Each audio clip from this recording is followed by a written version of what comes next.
اللہ نے پہلے سے چن رکھا تھا، پھر ان سے رکھوا دیا۔ رمضان کہتے ہیں رمض یرمز، جل جانا، جل جانا۔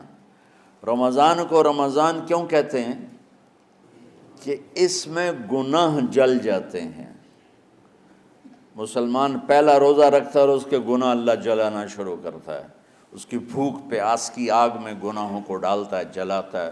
آخر 29 رمضان یا 30 رمضان آخری رات اللہ تعالیٰ اس کی پچھلے سال کے سارے گناہ معاف فرما دیتا ہے۔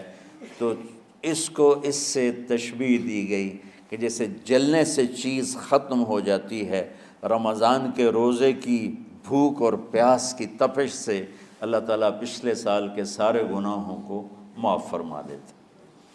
تو مجھے خیال آیا اس وقت جب ابھی بالکل کزرع اخرج شطأہ تھا، ہمارے مدرسے کی مثال کزرع اخرج شطأہ، دعا کرو اللہ تعالیٰ فاستغلظ فاستوى علی سوقہ سے بنا دے۔ امید تو ہے کہ کچھ شکل اللہ نے بنا دی، اللہ اسے پوری دنیا میں پھیلا دے۔ میری تو تمنا ہے کہ ایک ایسی مثبت سوچ کے علماء کے اللہ میرے ذریعے سے تیار کروا دے جو امت کو جوڑنے والے ہوں، توڑنے والے نہ ہوں۔ تو اللہ تعالیٰ آپ کو مثبت بنائے۔ رمضان میں چونکہ سارا علم اترا تو مجھے خیال آیا کہ ہمیں رمضان میں چھٹی کرنا تو ایک ایسی عادت ہے، کوئی سنت تو ہے نہیں، تو مجھے رمضان میں پڑھائی کروانی چاہیے، چاہے تھوڑی ہوگی، روزے کی بھوک بھی ستائے گی اور رات کے جاگنے کی وجہ سے نیند بھی ستائے گی، لیکن اس میں ایک لفظ سینکڑوں لفظوں پہ بھاری ہوگا، غیر رمضان۔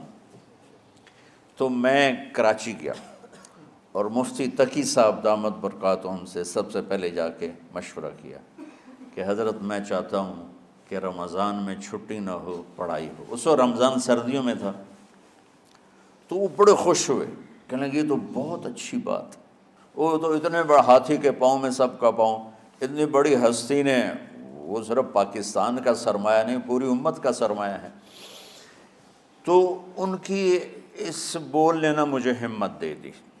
تو پھر میں نے یہاں آ کر تو ہم نے رمضان میں سبق شروع، اس وقت ذرا میری ہمت تھی تو میں رات کو پڑھاتا بھی تھا، بیان بھی کرتا تھا۔ تو ہم نے رمضان میں شروع کی کہ یہ رحمتوں کا مہینہ، ہر چیز کی برکت کا مہینہ، ہر شے کی اللہ کی طرف سے فراوانی اس میں ہے، علم کی بھی، ہدایت کی بھی، رزق کی بھی۔ غریب سے غریب آدمی بھی سموسے بنا کے بیٹھا ہوتا ہے، پکوڑے بنا کے بیٹھا ہوتا ہے، اور دسترخوان پہ ایک کی بجائے 3 چیزیں پڑی ہوتی ہیں۔ چاہے رمضان کے بعد سب کے پیٹ خراب ہوں، ایک واری تک کھانے دی تباہی پھیر دیں۔ روزے کا مقصد ہی فوت ہو جاتا ہے۔ روزہ تو ہوتا ہے بھوک کے لیے، پر وہ اتنا کھاتے ہیں کہ سحری کا کھانا افطاری تک ہضم نہیں ہوتا، اور افطاری کا کھانا سحری تک ہضم نہیں ہوتا، پر انہیں دونوں کا ہی کھاونا ہے۔ کہتا بھوک نہ لگے، بھوک نہ لگے۔ وہ بھوک لگنے کے لیے تو روزہ ہے۔ ایک تو یہ جسم کو صاف کرتا ہے، دوسرا غریبوں کی غربت کا احساس پیدا کرتا ہے کہ جو بھوک تو آج برداشت کرتا ہے، غریب روزانہ یہ بھوک برداشت کرتا ہے۔ تو اللہ کے غریب بندوں کی خدمت کر، ان تک اپنے مال پہنچا، اپنا اللہ نے دیا ہے تو ان کو بھی اس میں شریک کر، قبر میں لے جائے گا۔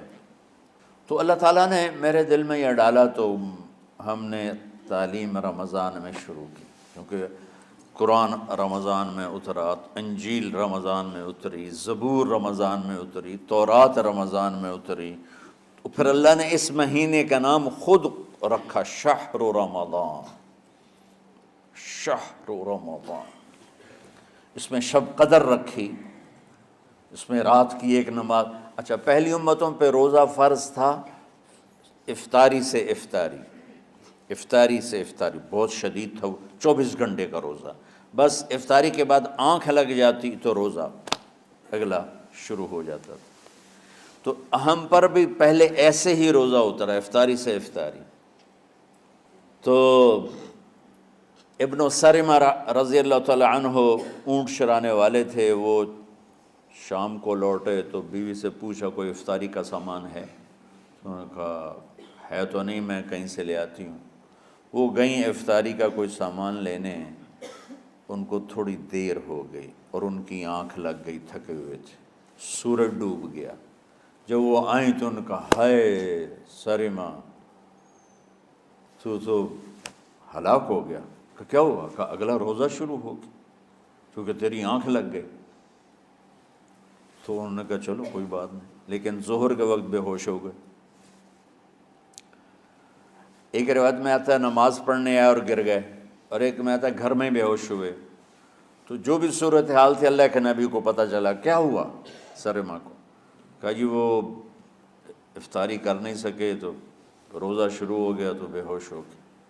تو اللہ کے نبی رنجیدہ ہوئے، تو اللہ تعالیٰ نے قرآن اتار دیا، چلو میرے محبوب ساری رات کھاؤ، حتیٰ یتبین لکم الخیط الابیض من الخیط الاسود من الفجر، کہ میرے محبوب صبح صادق تک آپ کی امت کو اجازت ہے، کھاؤ۔ پہلی امتوں پر افطاری سے افطاری، لیکن ان کی نماز تراویح نہیں تھی، تو ہمیں اللہ تعالیٰ نے دیا سحری تک، پوری رات۔ اچھا ایک صحابی آئے، یا رسول اللہ میں تو مارا گیا۔ آپ نے کہا کیا ہوا؟ کہا میرا روزہ تھا، میں بیوی کے پاس چلا گیا۔ آپ نے کہا تو پھر تو غلام آزاد کر، کفارہ دے۔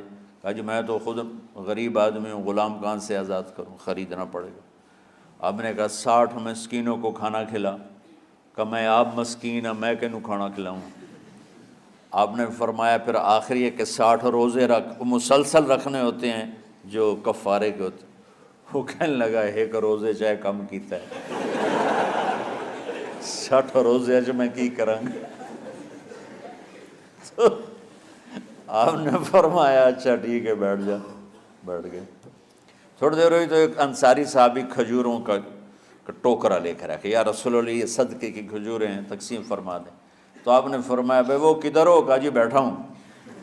آپ نے کہا ادھر آ، یہ کھجوریں لے جا اور 60 گھروں میں تقسیم کر دے۔ سبحان اللہ، اللہ نے اس امت کو لاڈ لڈائے ہیں، یہ اللہ کی لاڈلی امت۔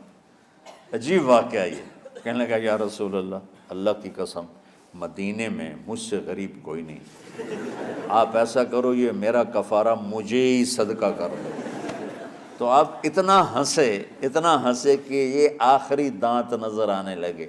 بہت کم ایسا ہوتا تھا، فَضَحِكَ حَتَّى بَدَتْ نَوَاجِذُهُ، ایسا ہنسنا آپ کبھی کبھی ہنستے تھے کہ آخری دانت پورا منہ کھل جائے، تو آپ اتنا ہنسے کہ آخری دانت تک نظر آنے لگے۔ تو آپ نے کہا اچھا جا لے جا تیرے واسطے، لیکن یہ صرف تیرے لیے اور کسی کے لیے نہیں ہے۔ تو جب ایسی خیانت ہوئی تو اللہ تعالیٰ نے دوسرا حکم بھی اتار دیا کہ باشروہن، کہ تمہارے لیے بیوی بھی حلال ہے، کھانا بھی حلال ہے جب تک صبح صادق نہیں ہو جاتی۔ لیکن اللہ نے ہمیں ایک نماز عطا فرما دی جس کو ہم آج صلاۃ التراویح کہتے ہیں۔ میرے نبی کے زمانے میں اسے قیام اللیل کہا جاتا تھا۔ تو اللہ نے ہمیں رات کی نماز عطا فرمائی، اور چونکہ یہ ایک مشقت ہے تو میرے نبی نے کہا یہ رات کی نماز کے ہر سجدے پر 1500 نیکی لکھی جاتی، 1500 نیکی لکھی جاتی۔ اور اللہ تعالیٰ ہر سجدے پر جنت میں ایک محل بناتا ہے جس کے 60,000 سونے چاندی کے دروازے ہوتے ہیں، اور ایک درخت اس کے لیے لگاتا ہے جس کے نیچے 100 سال گھوڑا دوڑ سکتا ہے۔ تو رمضان کا اہتمام آپ رجب سے شروع فرما دیتے تھے۔ میرے نبی نے 9 رمضان دیکھے، 9 رمضان اپنی زندگی میں، 9 رمضان۔ 10ویں رمضان سے پہلے آپ اللہ کے پاس تشریف لے گئے۔ آپ کی زندگی میں روزے فرض ہونے سے آپ کی وفات تک 9 رمضان گزرے، اور میں قربان جاؤں اپنے نبی پر، اپنی امت پہ کیسی شفقت تھی۔ آپ سحری کھاتے تھے بالکل آخری وقت، ادھر بلال اذان دے رہا ہے اور ادھر آپ آخری لقمہ کھا رہے ہیں، اور ادھر سورج نیچے ہوا اور آپ کھجور منہ میں۔ ایک آدمی اوپر کھڑا ہوتا تھا مدینے میں تو وہ چھت پہ، گھر کی چھت پہ کھڑا ہوتا تھا، سفر میں ہے تو وہ کسی پہاڑی پہ کھڑا ہوتا تھا۔ جو ہی سورج کا کنارہ نیچے جاتا اب فوراً وہ کہتا یا رسول اللہ قد غربت، تو آپ کھجور منہ میں ڈال لیتے تھے یا پانی، کبھی پانی سے افطار فرماتے تھے، کبھی کھجور سے افطار فرماتے تھے کہ میری امت پہ بھوک کا وقت کم سے کم آئے۔ آج کل جو یہ ہمارے افطاری کے اوقات ہیں نا، یہ سورج ڈوبنے کے بھی 2-2.5 منٹ بعد کے ہیں کہ احتیاطاً، ٹھیک ہے چلو احتیاط کر لو کوئی مسئلہ نہیں، لیکن اصل ہے ادھر چونکہ اب سورج ہمیں نظر ہی نہیں آتا ہے، اس طرح ہم گھرے ہوئے ہیں شہروں میں، دیہاتوں میں بھی اب اس طرح کا ماحول ہے کہ وہ نظر نہیں آتا ہے، تو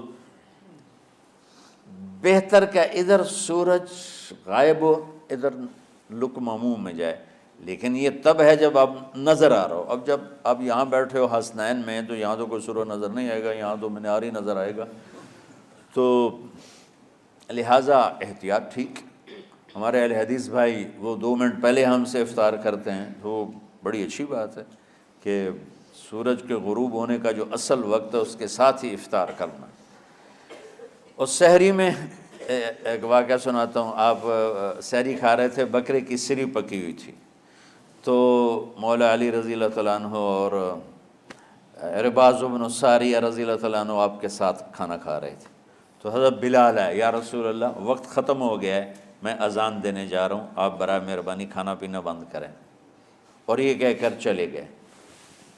ایک انصاری عورت تھی، اس کے گھر کی چھت پہ چڑھ کے اذان دیتے تھے، چڑھنے لگے تو پھر واپس آئے کہ دیکھوں اللہ کے نبی نے کھانا چھوڑ دیا یا نہیں، آ کے دیکھا تو وہ کھا رہے تھے، انہوں نے کہا یا رسول اللہ واللہ لقد اصبحت، یا رسول اللہ اللہ کی قسم سحری کا وقت ختم ہو گیا، صبح ہو گئی، تو آپ نے ہاتھ پیچھے کر لیا، کہہ رہے تیرا بھلا ہو بلال، ابھی وقت باقی تھا، تیرے قسم کھانے پر اللہ نے اس کو پہلے نکال دیا کہ تیری قسم کہیں جھوٹی نہ پڑ جائے۔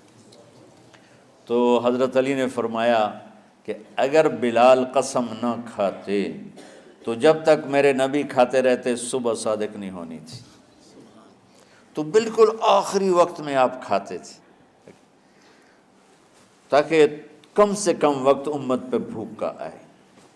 تو اللہ تعالیٰ آپ کے علم میں برکت دے۔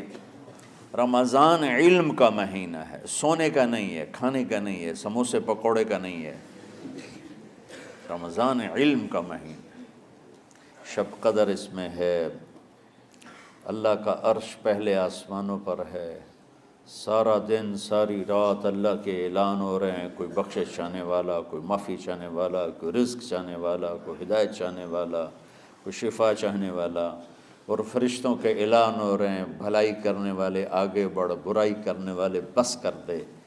تو جو رحمت رمضان میں، میرے نبی نے فرمایا اگر میری امت کو پتہ چل جائے کہ رمضان کیا ہے تو یہ تمنا کریں گے کہ کاش سارا سال ہی رمضان ہوتا۔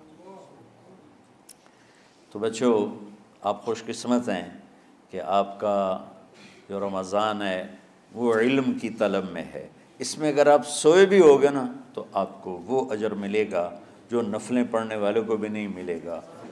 ایک شخص آیا کہ یا رسول اللہ، اب دیکھو آپ اللہ کے راستے میں ہو، آپ اللہ کے راستے میں ہو، ایک شخص آیا یا رسول اللہ کیا میں کچھ مال خرچ کر کے اللہ کے راستے میں جانے والے کا اجر لے سکتا ہوں؟